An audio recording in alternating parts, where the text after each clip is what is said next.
Hello, Auris here, and welcome to Sustainable Truth. Tesla foot is stronger than ever, while big oil industry is pulling out of green energy projects. Stay tuned and find out more. Let's go! Okay, let's go.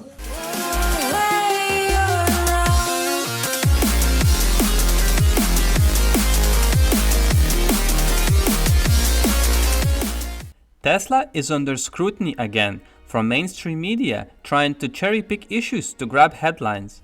Being reported over all major mainstream outlets, Tesla recalls millions of cars, which they fixed with an over-the-air update. By the time the news got out, it was done. They adjusted pinch sensitivity of window closing mechanism to make sure it's not pinching too hard. Elon also tweeted, quote, "The terminology is outdated and inaccurate. This is a tiny over-the-air software update. To the best of our knowledge, there have been no injuries," end quote. Also, if we look at recalls by company, we can see that Tesla is actually at the bottom of the list and resolves large part of their recalls by over-the-air updates. However, it is still getting all the negative press. Tesla fire in Gigafactory Berlin. As Jalopnik reported, quote, "An unexplained fire broke out at Tesla's Gigafactory Berlin on the outskirts of German capital city Monday morning in the second major incident to occur on site since it opened," end quote. So basically, a major incident is cardboard boxes burning on site outside of the factory. Incident is under investigation and has not been confirmed because due to lack of safety. It could be anything. Usually cardboard don't go on fire unless there is a flammable source nearby. Also, if you look at other automakers, it's not like Tesla is the only one having fires. This is manufacturing and these things happen, multiple reasons for it, including sabotage by competition is also on the table. Nobody was injured and burning cardboard does not cause an ecological catastrophe, unlike intentionally burning of gases in the process called flaring by the oil industry, just because it's cheaper to do so than to invest in recycling equipment. Burning thousands of gas flares at oil production sites worldwide burned approximately 144 billion cubic meters of gas in 2021 alone. Assuming a typical associated gas composition, a flare combustion efficiency of 98%, and a global warming potential for methane of 25, each cubic meter of associated gas flared results in about 2.8 kilograms of CO2 equivalent emissions, resulting in over 400 million tons of CO2 equivalent emissions annually.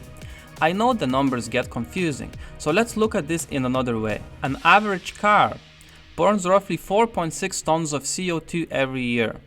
So by flaring, oil industry is polluting as much as 86,956,000 cars every year. It's almost a third of all registered cars in the USA, and it's a standard practice. Fossil fuel companies pulling out of green projects. Okay, so going on to latest projects by Shell. Shell pulls out of major Irish offshore wind projects with Simply Blue. Shell's move to leave their projects was a, quote, "portfolio decision," according to a joint statement issued by the companies, end quote. In 2021, Shell entered an agreement with Simply Blue Group for a 51% share in its Emerald and Vestar Star offshore wind projects, which will deliver a combined 2.65 gigawatts of floating power for Ireland. This project, when completed, would be able to power at least 780,000 homes in Ireland, which is a third of the country's homes. At the times when the energy crisis is as big as ever, fossil fuel companies are pulling out of these projects to make energy even more scarce. Let's talk a bit about nuclear. Belgium to shut nuclear reactor on Friday amid energy crunch.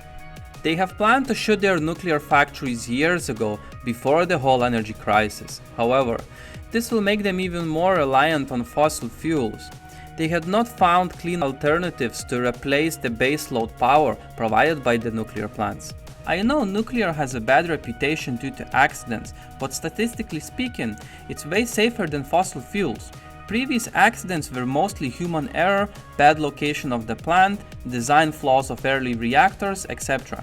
I believe that if we can keep nuclear under strict management, away from fault lines, natural disaster zones and volcanoes, we should be fine.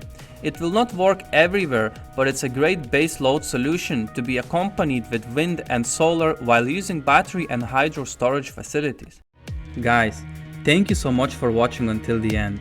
If you enjoy, hit like and subscribe. It helps YouTube promote this content. I want to provide value to as many as I can, so this helps a lot. Any thoughts or feedback would be much appreciated in the comments below. Thanks again, and I'll see you on the next one.